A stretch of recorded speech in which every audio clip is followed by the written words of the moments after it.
after the cell membrane and signal transduction pathways. Today, we will start a new chapter, a very important one, and that is enzymes.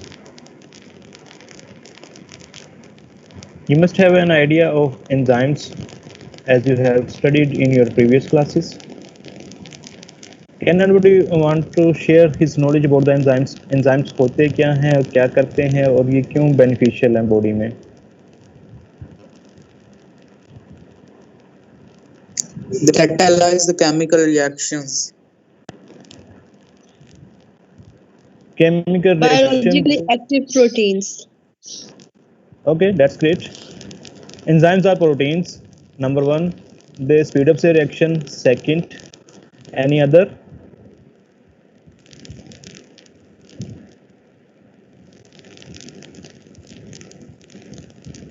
Perform their action in liquid mediums. Can you repeat here? Perform their action in liquid medium. Okay. They perform their actions in liquid medium. They need some medium to interact with substrates and other things. They Equilibrium. are sensitive to certain factors, temperature, pH. As enzymes are proteins in nature, so they need certain pH, temperature, concentration, and specific environments to perform their function. That's again true.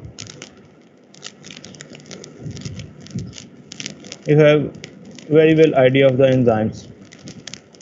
Participants are still very less. लगता है कि आप online classes से थक गए हैं. Is it so? Sir 2 emails आई हुई थी. डॉक्टर मुनज़्ज़ा वाली ईमेल को आप कैंसिल कर दें, उनका लेक्चर नहीं है. सो अपने व्हाट्सएप ग्रुप में आप सबको बता दें कि लेक्चर आज एंजाइमोलॉजी पे है, नॉट ऑफ कार्बोहाइड्रेट्स. कार्बोहाइड्रेट्स पे लेक्चर आपका कल होगा.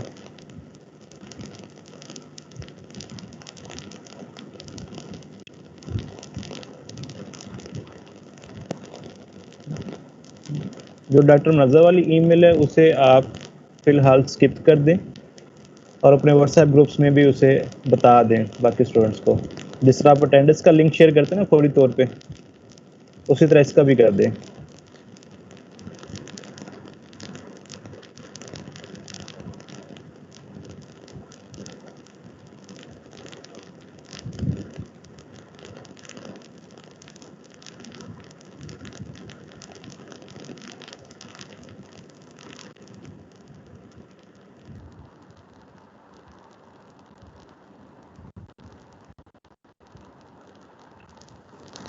Okay students, I think so you can see my screen sharing.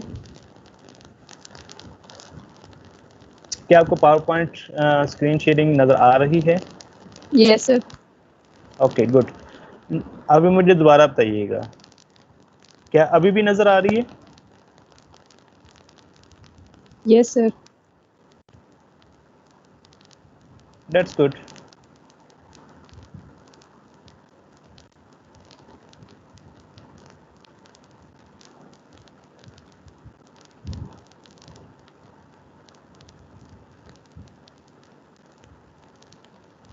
These verses are excellent. A very precise and explanatory prayer to Almighty Allah. Widen my chest and open my heart and open the note of my tongue so that people can understand me easily. You all must remember this one. So today's topic, enzymology. Biological catalyst, and they are very important in our body. Sir, screen change नहीं हो रही. आई सी, मैं बस यही confirm करना चाह रहा था. अब ठीक है?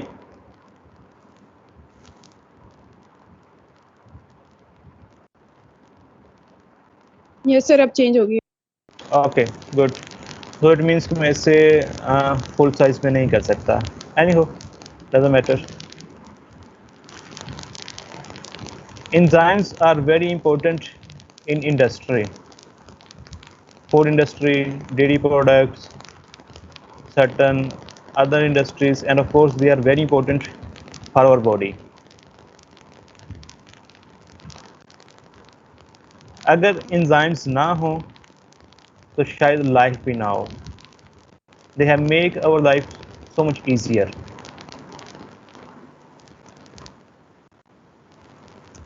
If you want to define enzymes, a very simple definition is enzymes are biological catalyst. Catalyst, you have studied in your previous classes. Any substance that can speed up a reaction is known as catalyst. Enzymes are biological catalysts. What does it mean? They act on biological systems, living cells, and certain other things which are related to living cells. They accelerate and speeds up a chemical reaction by lowering the energy needed to start a reaction. That is known as energy of activation. They decreases the energy of activation without being actually used in it or permanently changed in it. Any substance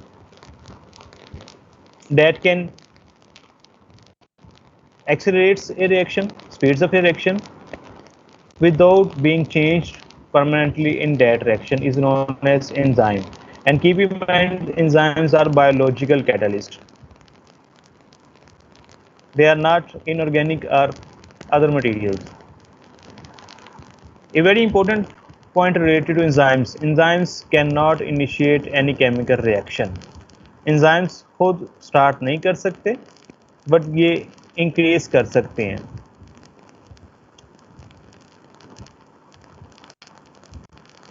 If we take the example of chicken,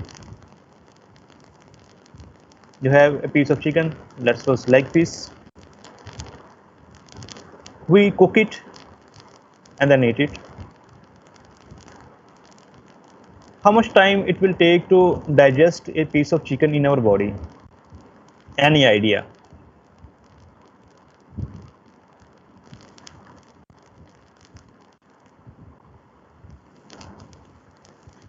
अगर हमने meet खाया है, खाने के बाद वो stomach में गया, वहाँ पे एंजाइमेटिक एक्शन हुआ एंड रफली maximum 4 hours, otherwise 2 to 3 hours. 2 to 3 hours में वो चिकन का पीस डाइजेस्ट हो जाएगा, बिल्कुल वो अपने जो अमाइनो एसिड्स लेवल तक चला जाएगा. सेम पीस ऑफ चिकन आपने जस्ट उसे ओपन एयर में रख दी है, कुछ नहीं किया, वही है, उसे ओपन एयर में रख दिए, तो वो कितनी देर में डिके हो जाएगा?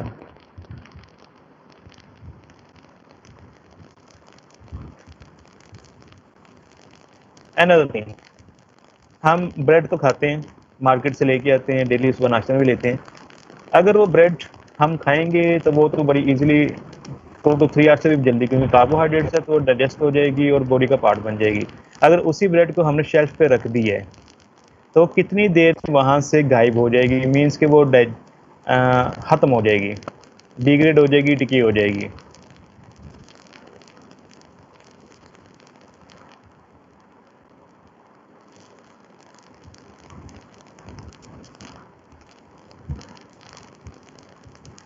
It can take several days. Several days, excellent. बहुत सारे दिन लगेंगे, और बहुत सारे दिन लगने के बाद भी आप देखेंगे कि वो जो पीस ऑफ चिकन था उसमें से स्मेल आएगी, रोटन होगा, उसके बाद फिर उसमें भी माइक्रो ऑर्गेनिजम्स काम करेंगे. The point I want to clear is any chemical reaction can take place without the action of these catalysts or enzymes.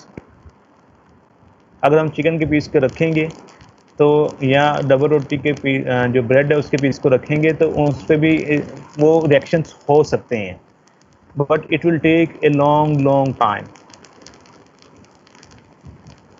Enzymes क्या करते हैं? उस टाइम को शॉर्ट करते हैं by speeds of reaction. In our body any reaction can take place without the participation of these enzymes. Her reaction हमारी body में हो सकता है without these enzymes, but the main factor is time. Time बहुत ज़्यादा चाहिए होगा, as there are certain reactions which requires years and years, decades of years, उन्हें सालों चाहिए रिएक्शन को कंप्लीट होने के लिए, but thanks to these enzymes accelerates these reactions to fractions of seconds, so they are very beneficial for us. Certain definitions: a catalyst, any substance which speeds up a reaction; enzyme, organic molecule; biological catalyst, and they speeds up reactions to many folds, 10 times to 100 times faster.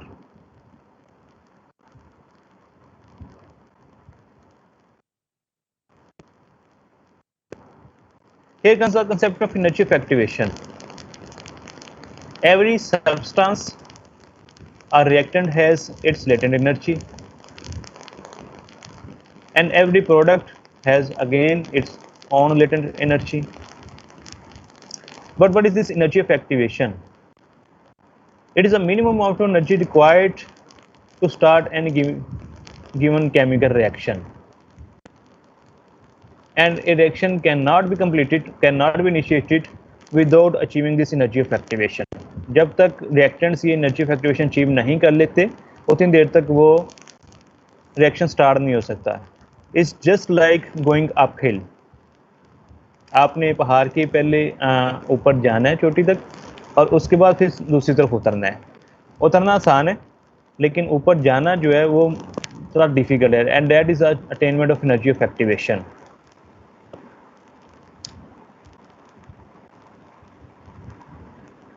Well, here is explanation already being shown here. अगर इस गाड़ी में wheels ना हो तो हमें कितने बंदे चाहिए होंगे इसे इस फील्ड से निकालने के लिए? Of course we need a lot of men, but अगर if we fix wheels on this rusty car, then it's much easier even by a single person to drag this car out of the field. Enzymes provide these wheels.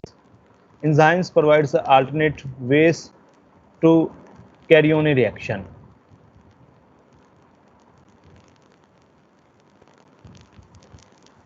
A same example. This is the molecule, a lactose, milk sugar. That it wanna be converted into glucose and galactose into its substances, into its constituents, glucose and galactose. It is present at a certain energy level. Again, this glucose and galactose at the end of reactions are present at this energy level, but we need a higher state of energy to initiate a chemical reaction, and that is known as energy of activation. Energy difference between the reactants and a higher state transition state is known as energy of activation. ये जो high energy हमें चाहिए होती है ये energy of activation कहलाती है, और जब तक ये अचीव नहीं होती ये प्रोडक्ट्स में कन्वर्ट नहीं हो सकता. एंजाइम्स क्या करते हैं? They simply decreases this energy of activation. इसे ये कम कर देते हैं, so that the reactants may easily proceed to form products. अगर एनर्जी ऑफ एक्टिवेशन कम नहीं होगी तो इससे बहुत टाइम लगेगा इस रिएक्शन को प्रोसीड करने में. But with the presence of these enzymes, they are getting much easier pathway to be proceeded towards the production of these products. Classroom में मैं एग्जांपल दिया करता था, तो यहाँ पे तो शायद नहीं हो सकती. हम डाइस पे खड़े होते हैं, या अगर किसी स्टूडेंट से कहा जाए कि जी वो 3 चेयर्स को इकट्ठा करे और उसके ऊपर से जंप करे तो शायद मुश्किल है, लेकिन अगर उसी की ओरिएंटेशन चेंज कर दें तो वो बहुत इजी हो जाता है. एंजाइम्स यही अल्टरनेट रूट प्रोवाइड करते हैं. Keep in mind, enzymes are proteins in nature, so they have the same primary, secondary, tertiary and quaternary structures, and they have all the properties of proteins. All enzymes are proteins in nature except ribozymes. Ribozymes are unique. They are RNA instead of proteins. ये भी enzymes हैं जो chemical reactions को speed up करते हैं, लेकिन ये protein नहीं है, ये RNAs हैं. हम इस पे बाद में थोड़ी सी बात करेंगे.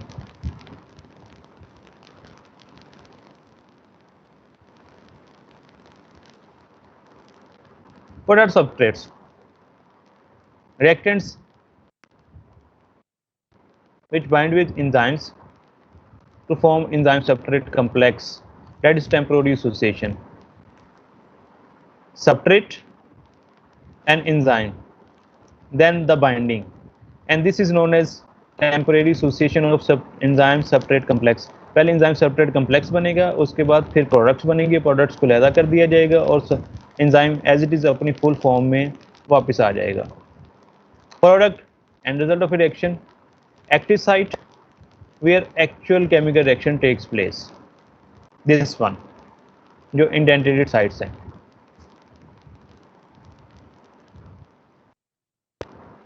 Zymogen, precursor form of enzymes are known as zymogens. And one example is pepsinogen, a stomach enzyme for the digestion of proteins which will be activated by hydrochloric acid to form pepsin. So pepsinogen is inactive form, pepsin is active form. Can you name any other enzyme which is present in zymogen form or inactive form? Pepsinogen and pepsin. Pepsinogen. Pepsinogen तो हो गया. Trypsinogen, Pepsinogen. proelastase, procarboxypeptidase. Why do nature has these enzymes in inactive form in our body? Why not in active form? हमें inactive forms में क्यों दिए गए enzymes? अगर ये active होते तो क्या ही बात थी? They will be harmful. Highly powerful sir, ये प्रोटीन को digest हमारी अपनी बॉडी की प्रोटीन्स को डाइजेस्ट कर देंगे. Excellent. अगर ये always active form में होते तो ये बॉडी को ही डिग्रेड कर देते. Body proteins, nucleotides, each and every जो अदर रिएक्शंस हैं उन सब पे ये एक्ट करते और डाइजेस्ट कर देते. पेप्टिक अल्सर डिजीज, जिसमें अल्सर्स बनते हैं, स्टोमक वॉल इरप्ट होती है, इरोड हो जाती है, इरोसिव प्रोसेस है. क्यों होती है? क्योंकि उसमें पेप्सिन एक्टिव फॉर्म में रहता है. प्रोटेक्टिव लेयर नहीं है, पेप्सिन ज़्यादा देर के लिए एक्टिव रहते हैं, अल्सर काज कर देते हैं. पैंक्रियाटाइटिस, पैंक्रियाटिक जूस में बहुत सारे एंजाइम्स होते हैं फॉर डाइजेशन एंड एब्जॉर्प्शन, तो वो पैंक्रियास को ही डाइजेस्ट करना शुरू कर देते हैं. और जब डाइजेस्ट करना शुरू करते हैं तो पैंक्रियाटाइटिस लाइफ थ्रेटनिंग कंडीशन. क्यों? क्योंकि ये एक्टिव हो गए हैं सारे enzymes. So nature has provided us a protective mechanism so that they cannot act on our own cells, our own body. So that's why they are present in inactive or zymogen forms. जितने भी digestive enzymes हैं वो सारे zymogen forms में होते हैं. Simple enzymes which are purely proteins, nothing else. Conjugated enzymes which require certain other substances along with protein part. ये थोड़े कॉम्प्लेक्स है, सिंपल वाले बिल्कुल सिंपल है. There are certain properties of enzymes. Active site, they need cofactor. Then we will study what is catalytic efficiency, enzymes कितने efficient होते हैं, what is specificity, and then how do these enzymes be regulated, and location within the cells. So we will discuss all these. Any question up till now?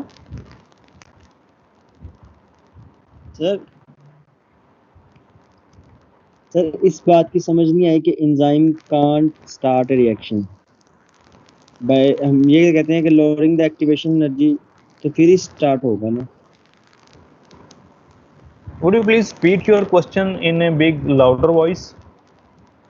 Sir इस बात की समझ नहीं आई कि enzyme can't initiate a reaction. Okay, good. Enzymes can't initiate a reaction. Simply, I said that enzymes provide an alternate pathway to decrease this energy of activation. जब तक reactants के पास energy of activation नहीं होगी ये काम नहीं कर सकते। Enzymes cannot initiate reaction means that enzymes cannot provide this energy of activation to the substrate. I repeat, enzymes cannot provide this energy of activation to the substrate so that they may be proceeded to the formation of products. So that's why we say that enzymes cannot initiate a chemical reaction. ये इसकी अपनी जो product substrates हैं ये इनकी अपनी ही capacity है, अपनी ही बिल्ट इन कैरेक्टरिस्टिक्स है कि इन्होंने प्रोडक्ट्स में कन्वर्ट होना है। कैसे कन्वर्ट होना है? By attaining the energy of activation. Energy of activation इसने खुद ही अटेन करनी है। वो एंजाइम्स ने क्या करना है, जस्ट उसे थोड़ा सा लोअर कर देना है, लेकिन ये अटेन खुद ही करेगा।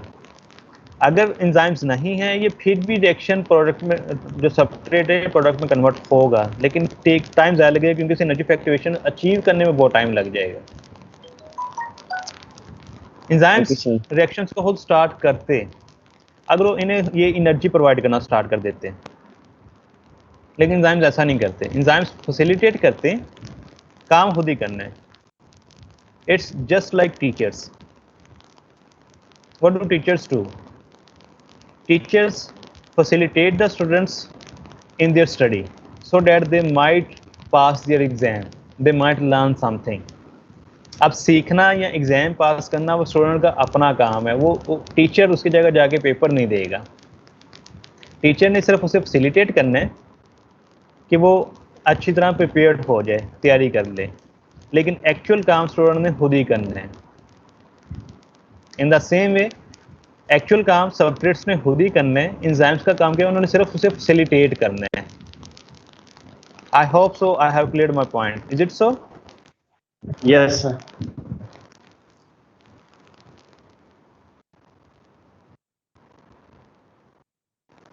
So let's start with active sites.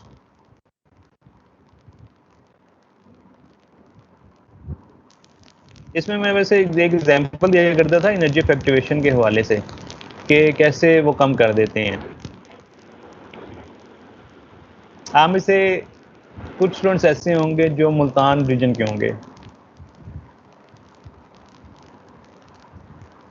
वहाँ जाने के लिए जो पहले था वो बड़ा एक लंबा सा रोड बनता था and it takes almost 6 to 7 hours GT road से। मोटरवे बनी एक अल्टरनेट पाथ पे, वही ट्रेवलिंग 3.5 hour की रह गई है। इनिशियल पॉइंट भी वही है और डेस्टिनेशन भी वही है, जस्ट एक अल्टरनेट रोड प्रोवाइड किया गया है। इसी तरह का काम एंजाइम्स करते हैं। Anyhow coming back towards active site, small indented area in every enzyme which is known as active site. पूरे का पूरा एंजाइम सबस्ट्रेट के साथ रिएक्ट नहीं करता, उसका स्मॉल छोटा सा पोर्शन करता है, वहाँ पे माइनस की स्पेसिफिक अरेंजमेंट होती है and that is known as active site. Less than 5% of the total enzyme surface area, having a specific shape for a particular substrate.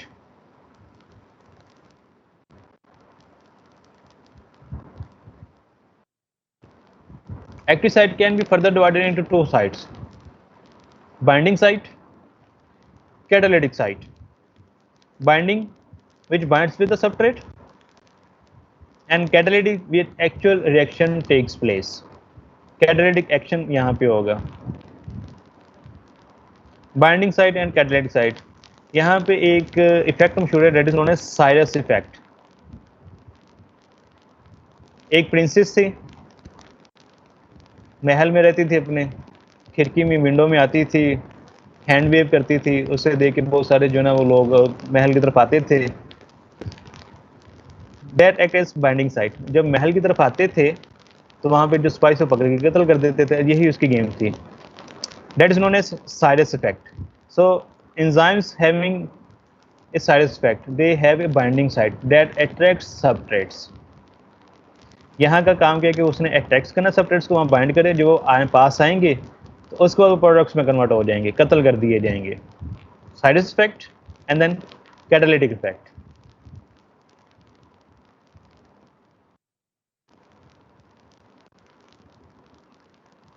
Regarding active sites, we have two theories, very old and well-known facts: lock and key method and Dios-Fit theory.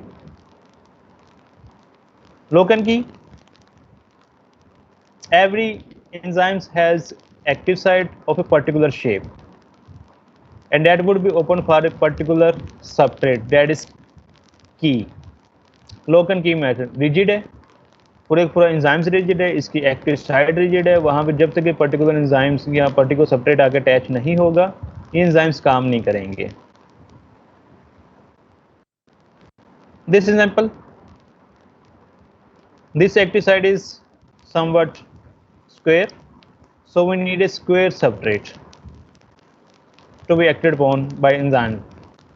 If we have a rectangle, it cannot be fixed into the enzymes. So ये इस enzymes में जो active site है यहाँ पे fix ही नहीं हो सकती. That is known as lock and key method. आपको particular key ही चाहिए lock को open करने के लिए. एक particular shape का substrate चाहिए जो कि इस active site पे आके attach हो और फिर product में convert हो. There are millions of substrates present in our body, and all these millions of substrates are converted into products by the enzymes. Enzymes are highly specific. क्यों specific? Due to this active site. वो हर एक के साथ bind ही नहीं करते, जो उनका अपना सबस्ट्रेट है सिर्फ उसी के साथ बाइंड करेंगे. Again, example of sucrose, a disaccharide. Enzyme is sucrase, having active site, binding, then addition of water and conversion of this sucrose into fructose and glucose.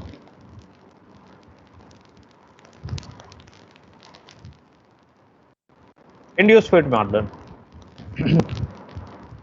It's much better than the old lock and key method.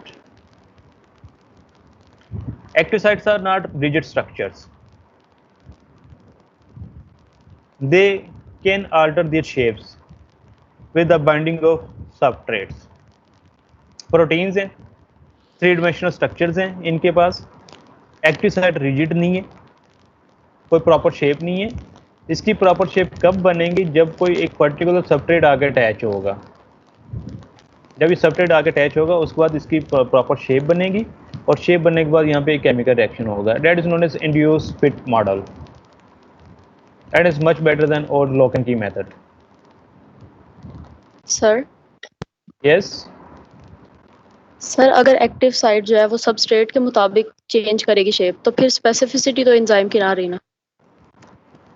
Good question. I expected that question one. Specificity में सिर्फ एक active site की shape के अलावा यहाँ पे जो amino acid sequence है उनका रोल होता है. If you go on details, certain enzymes ऐसे होते हैं जिनकी एक्टिव साइट पे हिस्टिडीन होती है, और वो हिस्टिडीन पहले जो हमने ये बात की थी ना, दिस वन बाइंडिंग, तो ये बाइंडिंग बड़ी स्पेसिफिक होती है. ये हर एक के साथ बाइंड नहीं कर सकते. अगर लेट्स सपोज ये कार्बोहाइड्रेट्स के लिए या सुक्रोज के लिए एंजाइम था तो ये लैक्टोज को बाइंड नहीं करेगा. क्यों बाइंड नहीं करेगा? क्योंकि यहाँ पे जो पर्टिकुलर सीक्वेंस है अमाइनो एसिड्स का वो उनको एक्टिव साइट पे बाइंड नहीं होने देते. So it's a very complex process. First binding and then catalytic activity. Binding में हिस्टिडीन हो सकता है, सीरीन हो सकता है, फिनाइल एलानीन है, टायरोसिन है, वो डिफरेंट अमाइनो एसिड्स आते हैं. उनकी साइड चेन्स इंटरेक्ट करती हैं सबस्ट्रेट के साथ और वो हाईली स्पेसिफिक होते हैं. हर एक का सीक्वेंस, हर एंजाइम का एक्टिव साइट पे अमाइनो एसिड सीक्वेंस दूसरे से डिफरेंट है. So that's why they bind with only their own substrate. कुछ एंजाइम्स ऐसे होते हैं जो ग्रुप एक्टिविटी रखते हैं, एक ही ग्रुप के डिफरेंट सबस्ट्रेट्स आगे अटैच हो सकते हैं.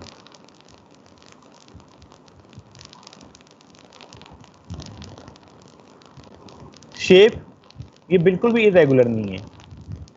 जो इसकी फाइनल शेप है, जो जहाँ उसके बाद कैटालिटिक एक्टिविटी होनी है, वो बाइंडिंग के बाद आती है, और जब सबस्ट्रेट आगे बाइंड कर जाएगा उसके बाद वो शेप में आते हैं. ये हम आगे इसका मैकेनिज्म रिएक्शंस भी करेंगे, उसमें थोड़ा सा मजीद क्लियर आइडिया हो जाएगा.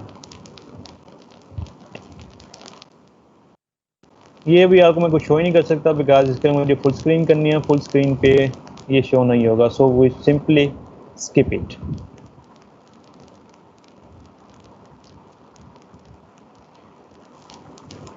There are certain other terms holoenzyme,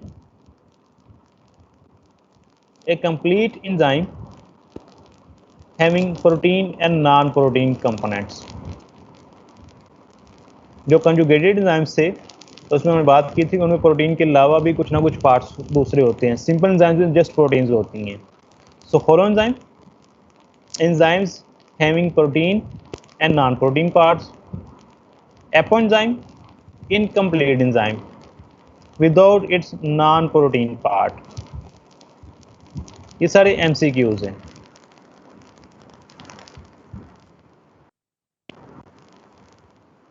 Non-protein part क्या हो सकता है? That is simply known as cofactor.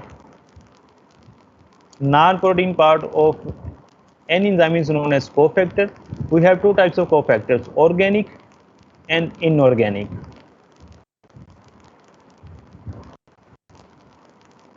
Inactive enzymes, cofactor, attachment, and then activation and reaction.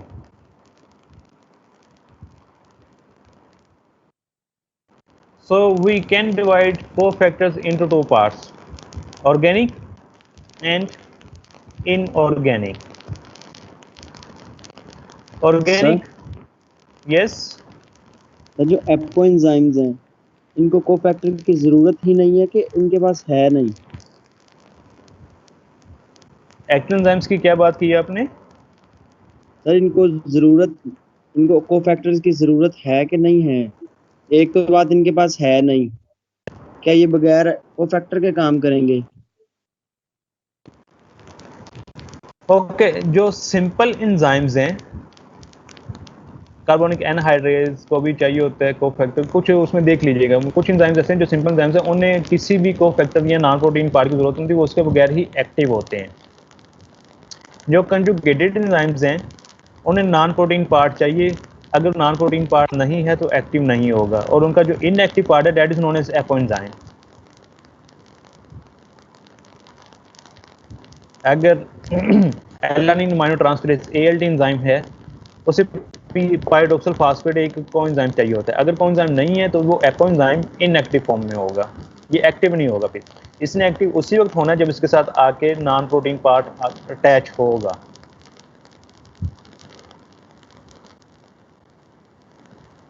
उस नॉन प्रोटीन पार्ट को हम कोफैक्टर कहते हैं, और कोफैक्टर की दो टाइप्स हैं, organic and inorganic. If organic cofactor is covalently linked, then it's known as prosthetic group. Examples are biotin and FMN. If organic cofactor is loosely attached, then it is known as co-substrate. And we have NAD, NADP, FAD, lipoic acid as co-substrates. Keep in mind, organic cofactor is known as coenzyme. I repeat, organic non-protein part of any enzyme is known as coenzyme. Coenzymes are of two types, prosthetic group and co-substrate. Prosthetic group covalently attached permanent part of any enzyme, biotin and FMN. Closely attach for transit attachment, attach हुए, reaction हुआ, उसके बाद ये detach हो गए. They are known as cosubstrates. Coming towards inorganic part, metal ions are usually cofactors. They again can be attached as covalently linked and loosely attached. Manganese, magnesium, loosely attached inorganic cofactors, and covalently attached inorganic factors, iron surface centers of ribonucleotide reductase, cytochrome C oxidase, and electron transport chain complexes. उन सब में iron sulphur centres होते हैं जो कि उसका enzyme का part होते हैं, कोवलेंट अटैच होते हैं, और इसके बगैर एंजाइम काम नहीं कर सकता. इस फ्लो चार्ट में कोई क्वेश्चन है तो आप पूछ सकते हैं.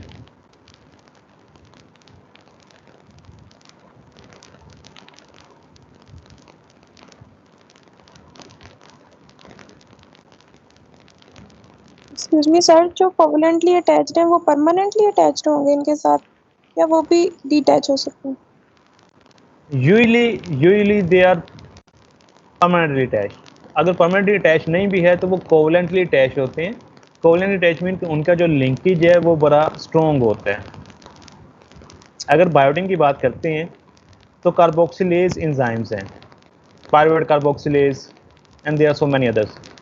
उस पायरुवेट कार्बोक्सिलेज में ये बायोटिन ऑलरेडी अटैच होता है without prior to the attachment of reactants और सबस्ट्रेट्स।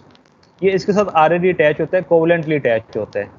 उसके बाद रिएक्टेंट्स आते हैं और इंटरेक्ट करते हैं।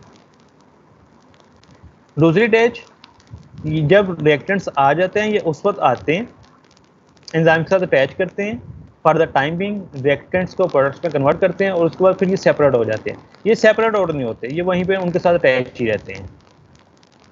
सेम वे जो आयरन सल्फर सेंटर्स है ये एंजाइम्स के अंदर अटैच ही रहते हैं। अगर ये अटैच नहीं होंगे तो रिएक्टेंट ये एंजाइम्स काम नहीं करेंगे। कन्वर्सली अगर हम इनकी बात करते हैं ATP टू ADP, तो इस रिएक्शन में भी जो मैग्नीशियम है वो एज कोफैक्टर काम करता है। ये आता है, अटैच होता है, रिएक्शन होता है और उसके बाद ये डिटैच हो जाएगा। इनकी डिटैचमेंट इतनी सिंपल नहीं होती जो कोवलेंटली अटैच होते हैं।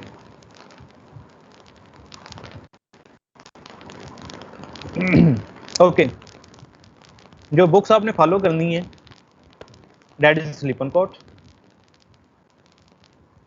एंड मुश्ताक।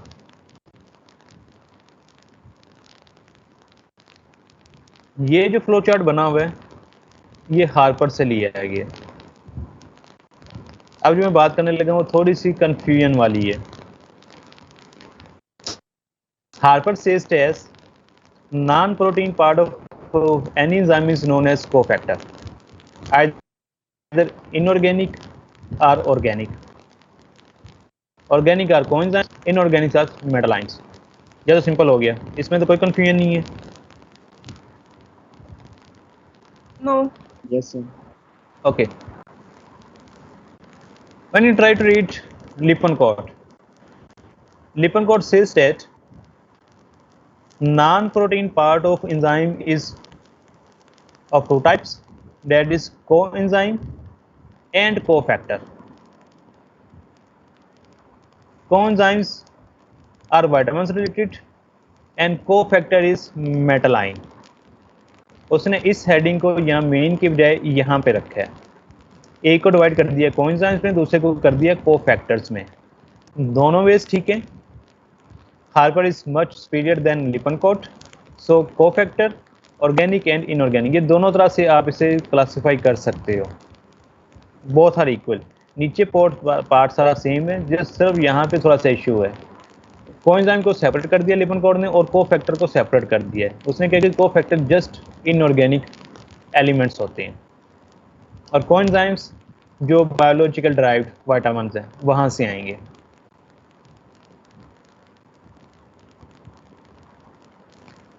समझ में आया या कंफ्यूजन मजीद बढ़ गई है? आगे सर। ओके, दैट्स ये शॉर्ट नोट आता है इस पे non protein part of enzymes पे। अगर शॉर्ट नोट आता है तो थोड़ी सी explanation with this flow chart that's sufficient.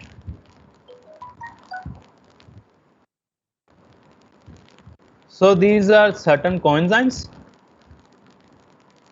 their active form, and then what do they do? और वो क्या ट्रांसफर करते हैं? Nicotinamide, nicotine adenine dinucleotide, NADH, nicotine adenine dinucleotide phosphate NADPH, flavin adenine dinucleotide, flavin adenine flavin mononucleotide FMN and FAD, coenzyme A, coenzyme Q, thiamine, vitamin B1, pyridoxal phosphate from pyridoxine, biotin, coenzyme B12. So here you can see that all the coenzymes are vitamins derived. जितने भी coenzymes हैं वो सारे के सारे vitamin से drive होते हैं। विटामिन जब आप करेंगे तो आपको ज़्यादा क्लियर आइडिया हो जाएगा। Vitamin your major part. आपके फर्स्ट ईयर में 2 ही पार्ट्स ज़्यादा इंपॉर्टेंट हैं। फर्स्ट इज एंजाइम्स, 1.5 क्वेश्चन आता है। तो यहाँ पे जो कोएंजाइम वाला पार्ट है ये विटामिन से रिलेटेड भी है। Simple way to remember, all the coenzymes are vitamin derived. ये विटामिन B3 से ड्राइव्ड होते हैं, ये विटामिन B2 है। कोएंजाइम में B5, coenzyme Q, vitamin B pyridoxal phosphate, vitamin B6 thiamine pyrophosphate, vitamin B1 biotin, B5, ये सारे के सारे विटामिन से रिलेटेड हैं। काफ़ी आज के लिए, या फर्दर डिस्कस कर लें? बहुत काफी है सर। ओके, सो जितना हमने आज पार्ट किया ये मोस्टली लिपनकोड से था। क्लासिफिकेशन हमने नहीं की, वो हम नेक्स्ट लेक्चर में उसके साथ करेंगे। लिपन को हार्पर और लिपन कॉर्ड वाली बात दोबारा से रिपीट कर सकते हैं आप? को फैक्टर नॉन कौन सी प्रोटीन बात? Part, non protein part of enzymes के बारे में। ओके,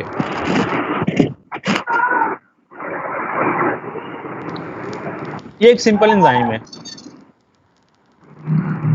इस एंजाइम्स को काम करने के लिए नॉन प्रोटीन पार्ट, ये प्रोटीन है तो इसे नॉन प्रोटीन पार्ट चाहिए होते हैं। जस्ट लाइक ये एक एंजाइम था, it is known as apo enzyme. Without इस non protein part is known as cofactor.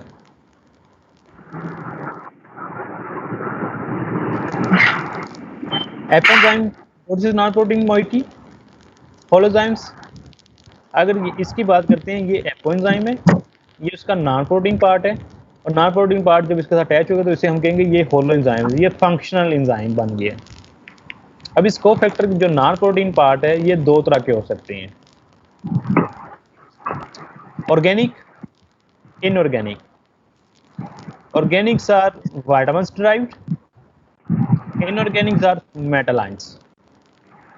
Organics में आगे covalently attach, loosely attach. Covalent attach prosthetic group, loosely attach cosubstrate. ये सारे के सारे विटामिन्स हैं।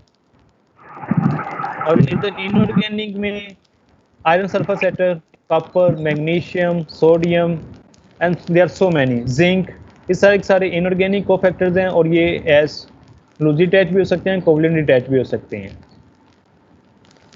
Now, what do you exactly want to know about this non-protein part?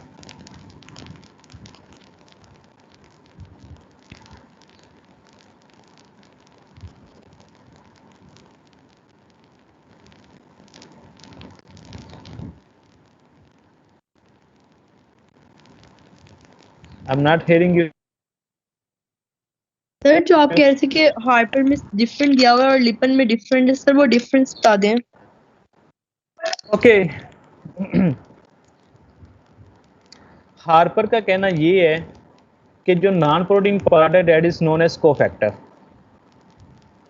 जिससे हम coenzymes में और इनऑर्गेनिक पार्ट में डिवाइड करते हैं, ये हार्पर है। लिपनकोड का कहना ये है कि जो नॉन प्रोटीन पार्ट है उसे हम 2 में डिवाइड करते हैं।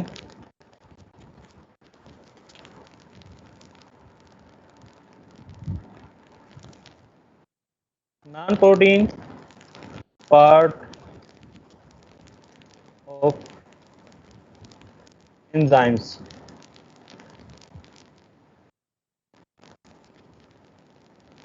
into coenzyme and cofactors। ये लिपनकोड है। लिपनकोड का कहना है कि जो नॉन प्रोटीन पार्ट है उसे हम 2 में डिवाइड करते हैं। First one is coenzyme and second one is cofactor. वो इस मेन हेडिंग को नहीं कंसीडर करते। कोएंजाइम्स और कोफैक्टर। कोएंजाइम्स यही वाला पार्ट सारा जो विटामिन ड्राइव्ड है, और लिपनकॉर्ड का कहना है कि जो कोफैक्टर्स हैं वो जस्ट मेटल आइंस होते हैं, ये वाला पार्ट है। यहाँ पे इनऑर्गेनिक बजाय वो कोफैक्टर को ऐड करते हैं।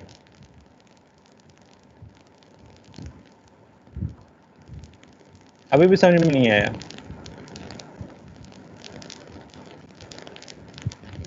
सर ज्यादा ठीक कौन सा? सर इसमें से हमने कौन सा याद करना? Harper is much better, Harper superior. Lippincott का कहना ये है कि उसने जस्ट इसे 1 कह दिए और इसे 2 कह दिए और इसे लिंक कर दिया इसके साथ इधर। यस सर एफएससी में मैं पढ़ा था कि जो कोफैक्टर होता है वो केमिकल एनर्जी प्रोवाइड करता है। तो आपने कहा जैसे एंजाइम कांट इनिशिएट रिएक्शन, क्योंकि जो एनर्जी है वो तो सबस्ट्रेट की ही यूज होगी, लेकिन सर इधर जो कोफैक्टर प्रोवाइड कर रहा है केमिकल एनर्जी, कोफैक्टर तो पार्ट हो जाएगा एंजाइम का। तो इस तरह तो एंजाइम कर सकता है start reaction with the help of cofactor. अब इसमें आगे जो ना वो आ जाता है process latent energy, Gibbs energy, latent energy G. जो रिएक्टेंट्स हैं उनका अपना एनर्जी स्टेट होता है, that is known as delta G naught. इसी तरह प्रोडक्ट्स हैं उनकी भी अपनी होती है। ये एनर्जी ऐसा उस तरह से प्रोवाइड नहीं करते। कोफैक्टर्स जो है वो थोड़ी बहुत एनर्जी प्रोवाइड करते हैं, वो आल्टर जो रिएक्शन मैकेनिज्म है वो उसको थोड़ा सा आल्टर करते हैं। जो उनके 3 डायमेंशनल शेप्स हैं सबस्ट्रेट्स की, उन्हें थोड़ा आल्टर कर देते हैं। अगर काइनेटिक्स में आप फर्दर डिटेल में जानना चाहते हैं तो हार्पर में इसका पूरा एक चैप्टर है, उसमें सब कुछ बड़ा डिटेल में दिया हुआ है कि एक्चुअल होता क्या है।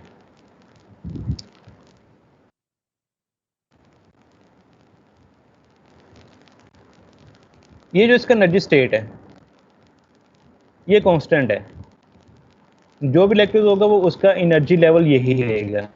सेम वे जो उसके प्रोडक्ट्स हैं उनका एनर्जी लेवल यही रहेगा, ये भी एक कांस्टेंट है, ये चेंज नहीं होगा और एंजाइम्स इन्हें चेंज कर भी नहीं सकता। रिएक्टेंट्स हायर एनर्जी स्टेट पे जाएंगे और फिर प्रोडक्ट्स में कन्वर्ट होंगे, और ये जो डिफरेंस है सबस्ट्रेट्स और हायर ट्रांजिशन स्टेट में, इसे एनर्जी ऑफ एक्टिवेशन कहते हैं। इस एनर्जी एक्टिवेशन को कम करना है एंजाइम्स ने, ठीक है। तो एंजाइम्स इसको डिफरेंट वेज हैं जिसमें कम करते हैं। उसमें समटाइम्स बॉन्ड टूटते भी हैं, बॉन्ड बनते भी हैं। बॉन्ड टूटने से भी एनर्जी रिलीज होती है और बॉन्ड बनने में कहीं और से एनर्जी गेन की वो यूटिलाइज होती है। ये सारे मैकेनिज्म्स आते हैं इसमें, हम इसमें फर्दर डिटेल्स में देखेंगे भी। लेकिन जो मैं कहना चाह रहा था कि एंजाइम सिंपली इनको कह नहीं सकते कि जी आप प्रोडक्ट्स में कन्वर्ट हो जाएं। जो इनिशिएशन है वो इस लैक्टोज ने खुद ही करनी है। हाँ, जब ये प्रोसेस स्टार्ट हो जाएगा उसके बाद इसको वो स्पीड अप कर देगा।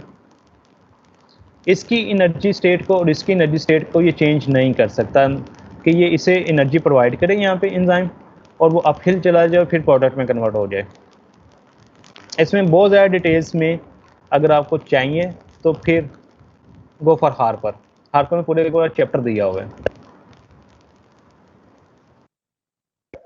Okay sir.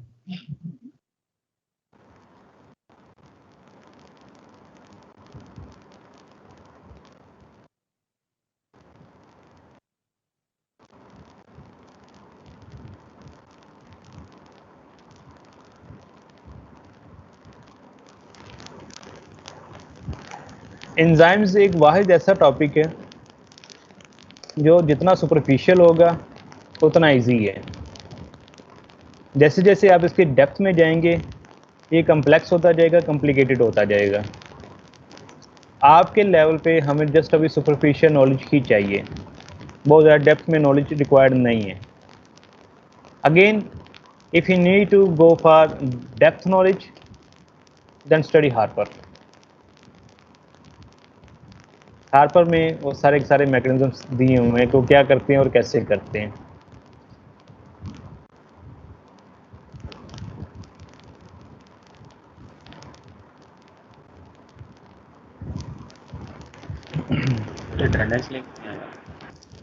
Okay, first here a very important note. You are here around 140 students. और जब अटेंडेंस मार्क होती है तो वो आपकी 190 प्लस में जाती है। जो प्रॉक्सीज लगाते हैं उनका पे लिखा हुआ है जैसे कि इस स्टूडेंट ने इतनी अटेंडेंस मार्क की हैं। सो आज जो अवेलेबल हैं मार्क अटेंडेंस वही लगाएं। सब लोग अटेंडेंस में ना आए। लिंक नहीं आया अभी तक। लिंक नहीं आया? आगे हमने लगा दिया। आगे है। किधर आया? तो चैट बॉक्स में शो नहीं हो रहा। ग्रुप में आ गया है, व्हाट्सएप में देख लो। सर आया हुआ भाई, लगा भी लिया अटेंडेंस, जल्दी लगा बंद ना हो जाए। इस टाइम मेरे पास है ना 160 अटेंडेंस आ चुकी है। अरे यहाँ पे शेयर कर दिया करें लेक्चर में, व्हाट्सएप सारे थोड़ी होते हैं लेक्चर के दरमियान। मैंने इसे जो है ना आपको शेयर किया है। सर लेक्चर से 5 मिनट बाद लिंक एक्सपायर ना हो, क्योंकि सर हम बाद में लगाते हैं। कल सर अटेंडेंस नहीं लगाई गई, 10 बजे कल जो मैंने अटेंडेंस रिसीव किया इट इज 191 स्टूडेंट्स। अब यहाँ पे 137 हो और जो मेरे पास अटेंडेंस आ चुके हैं 168 स्टूडेंट्स। ये तो जादू से होता है, इसमें हमारा तो कोई कमाल नहीं है। सर 10 बजे खत्म हुआ था और सर आप 1 बता मिनट दीजिए बाद कि ये लगाई कैसे तो हो लिंक गया? एक्सपायर हो गया। Students have been marked present out of 134. Sir मैं तो पहले दिन क्लास में हूँ, मैं बच जाऊंगा ना आज फिर। चलें देखते हैं। हाँ, जो प्रॉक्सीज लगा रहे हैं सर जी मैं अभी क्लास में हूँ। उनका क्या करना है? सर अगर आईपी एड्रेस चेंज कर दें तो फिर भी पता लग जाता है। जी चल जाता है।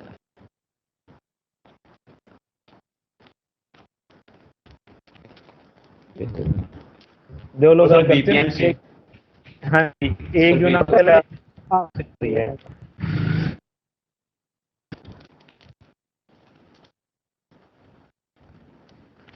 Anyhow, students, next we will carry on from this one.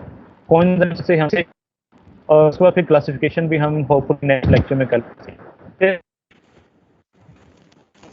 Thank you very much. Have a nice day and goodbye.